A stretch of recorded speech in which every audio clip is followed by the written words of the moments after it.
Gente, a semana é de alerta para a saúde na infância. Quais são os sinais de que uma criança pode ter câncer? Eu convidei aqui e ela aceitou o convite, a Ana Beatriz Neves do Amaral, que é oncologista pediátrica. Estava com saudade de você, viu, Ana? Eu também. Que Pandemia bom nos estar aqui escondeu, hoje. né? Demais, mas a gente está junto aqui, Graças continuar a Deus. falando pelas mesmas causas, uma causa tão importante. Que é, né, ficar atento aí à questão do câncer infantil. Prevenir não tem como, na maioria das vezes. Não tem como prevenir. Existe, na verdade, hábitos saudáveis, né?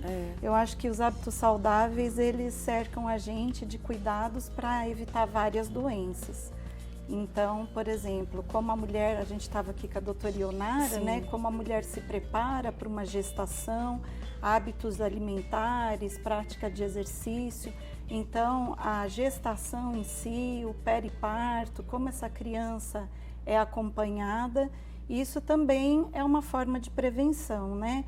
Tem alguns agentes que a gente pode evitar de se expor, excesso de agrotóxicos, né? Trabalhar, por exemplo, em lavouras sem EPI, ou muita exposição à radiação ionizante. A gente não tem ainda grandes dados, mas é bom evitar, né? Ingestão excessiva de alimentos ultraprocessados. Isso daí previne por uma vida, né? Não é só na infância.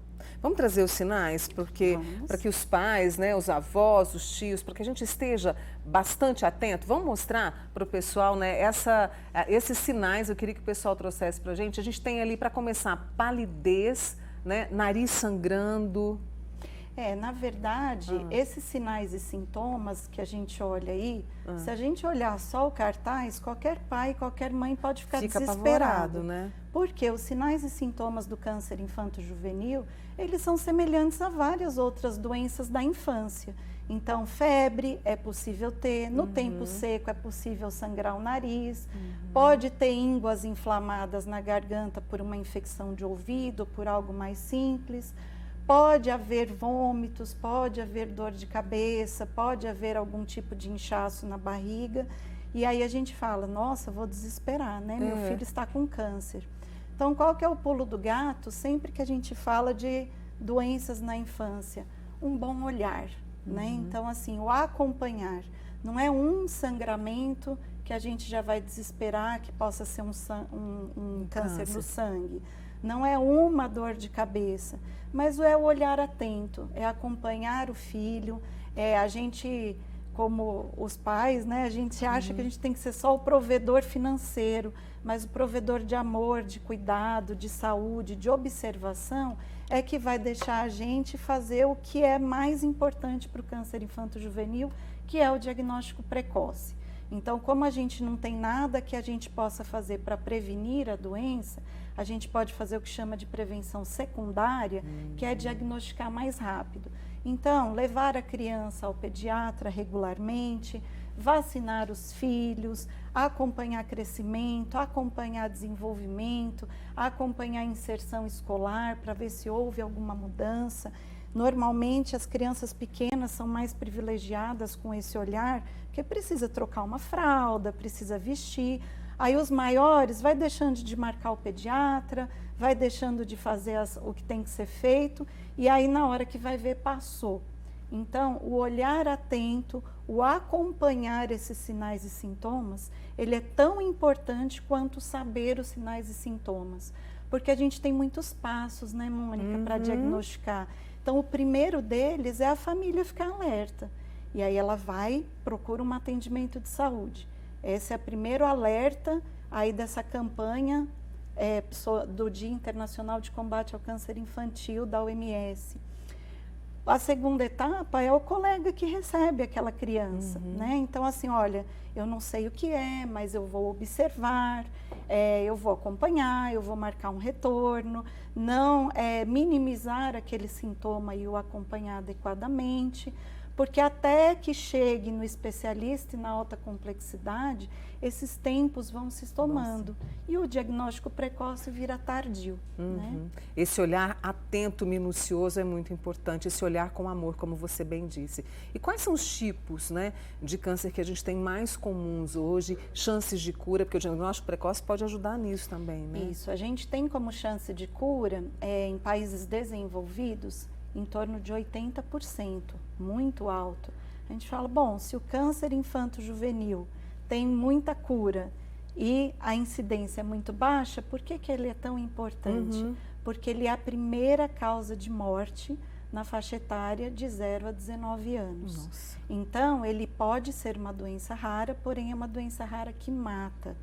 Então, a gente precisa perseguir aí o diagnóstico das doenças mais comuns. Você perguntou, a mais incidente é a leucemia, que é um câncer que afeta a produção das células sanguíneas. Então, em torno de 30% leucemia, seguido pelos tumores de cérebro, tumores cerebrais, e logo após os linfomas, que são os tumores nos gânglios, nas ínguas do corpo. Os demais têm uma incidência menor, né? Então, agora fevereiro também é o fevereiro laranja, Exatamente. né? É um mês de conscientização para uma doença que para a nossa área é muito importante. E aí, no caso, quando a criança é diagnosticada, o pai, claro, e a mãe ficam sem chão ali, a família fica sem chão, mas assim, as crianças, quando encaram esse tratamento, elas encaram de uma forma um pouco mais leve? E isso ensina bastante, eu acredito? A criança é maravilhosa, né? Eles nos ensinam do começo ao fim. O que acontece é o seguinte, a gente já tem alguns estigmas, alguns preconceitos do câncer, que é aquela pessoa passando muito mal. Isso. E a criança, ela não tem essa visão, né? De vida, de morte, de dor. Então, se a família ficar fortalecida para apoiar, a criança vai levando, né? E aí a gente também, como equipe de saúde, também tem que proporcionar manter a saúde nos outros setores.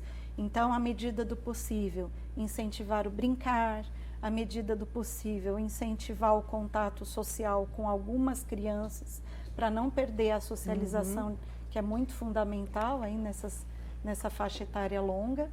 E também tratar a família, né? Então, acompanhamento social, acompanhamento psicológico. A gente sabe que os países em desenvolvimento, eles têm muito maior dificuldade, porque a criança já chega para o tratamento com acesso a outras coisas diminuído. O Manhã Total quis trazer, juntamente com a ajuda da doutora Ana Beatriz Neves do Amaral, justamente esse olhar atento, minucioso, para procurar sempre a ajuda necessária. Ana, um prazer te rever. Muito obrigada, tá? Eu que agradeço. Queria mandar um abraço para os colegas oncopediatras e para toda a equipe, porque uma doença de alta complexidade não se faz sozinha. Obrigada pela oportunidade. Nossa reverência a vocês, viu? Obrigada. Volte mais vezes e fique à vontade aqui com o cafezinho, tá? Obrigada.